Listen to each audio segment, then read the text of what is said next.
This is Mike Larchambeau with Windows Phone Central, and today we're taking a look at Dell's latest Ultrabook business series, the Latitude E7440.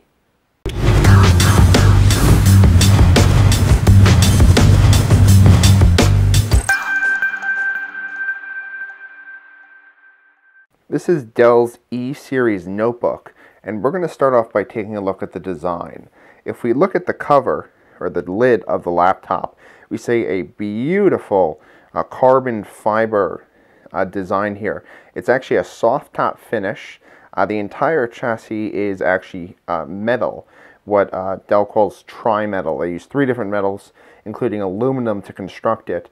But this soft top cover is really nice when carrying the laptop around, and it really gives it a little bit of flair. It's a very subtle flair, but it looks great. The traditional Dell logo that we're all used to is also here. In this instance, though, it's actually made of metal instead of the standard plastic.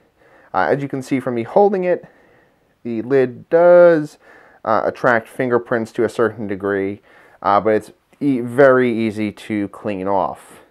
On the front of the laptop, Dell kept it very clean. There's nothing here besides 2 speaker grills, but there are no ports here. If we turn to the sides, Dell did what I like to call the gull wing design. It starts very thick back here, and it gets thinner as you go forward. And it's really a beautiful design in person to look at. On the left-hand side, we don't really have much. We have one of the exhaust vents, along with 2 ports down here. We have the SD card slot, but this is the holder. And we have a smart card slot if you opt for that. That's great for business users. Taking a look at the right-hand side, we see a wireless on-off switch. We see a microphone / headset jack. We see a USB 3.0 jack, and we see a Kingston lock port.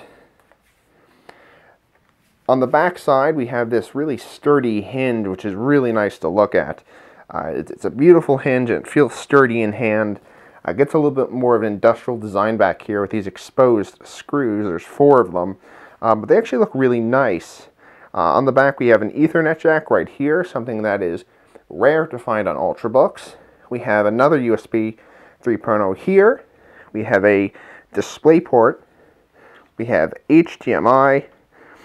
Another USB 3.0. This one has always-on charging capability.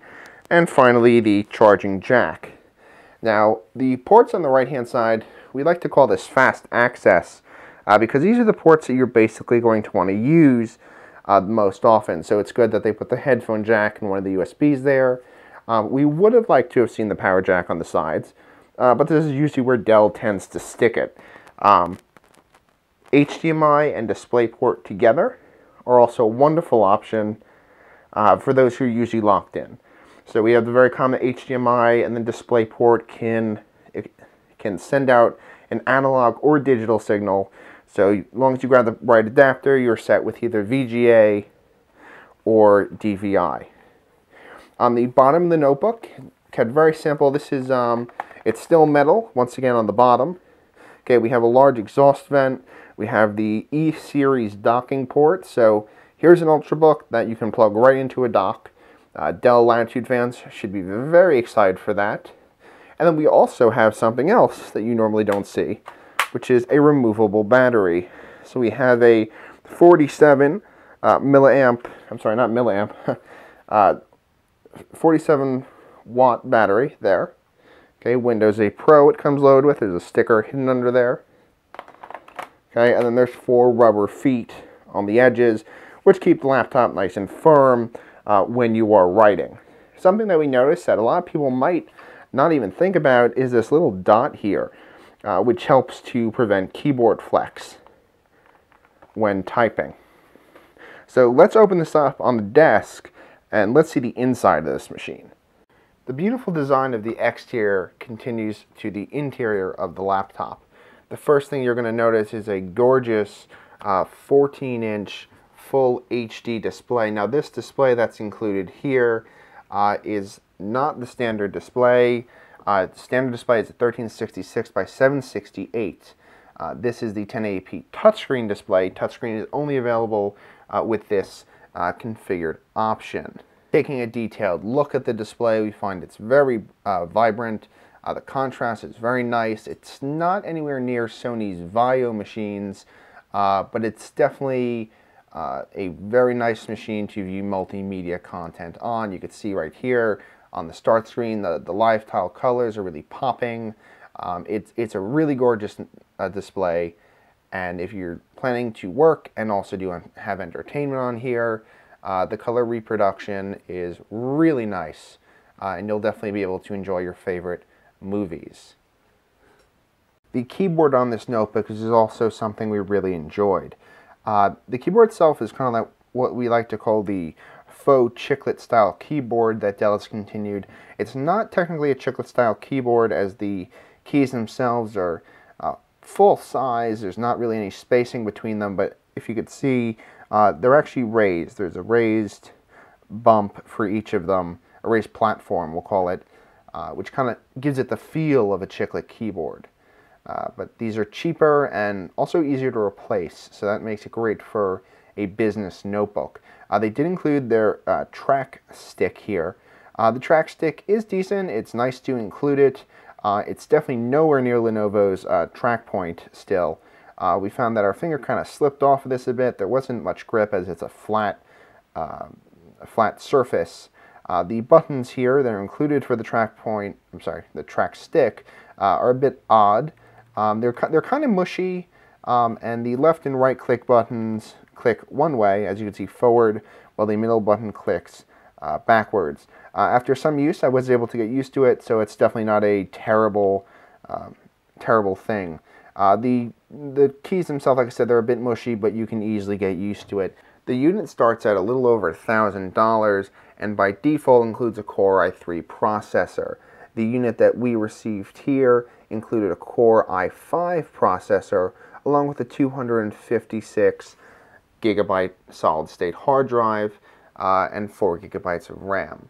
If we look at the trackpad is a decent size. It's what we expect when there's also a track stick included. It's usually a little bit smaller because they need to make room for these track buttons right here. But overall, it's a really nice trackpad. A little bit sensitive, but you can adjust that and work on that in settings yourself. The buttons down here, once again, a little mushy, but they're decent and not much to complain about there.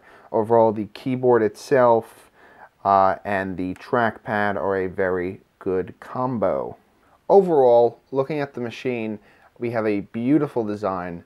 We have a great Ultrabook, and really we're looking at an $1,800 configuration here, and this is what you're going to want to go for because of this gorgeous display.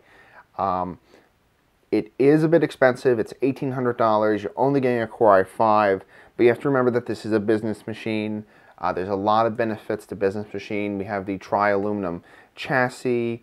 These machines are really built for long-term support and for rugged ability over, multimedia features. But what is really nice is that besides that, despite that, I mean, there are great multimedia features here.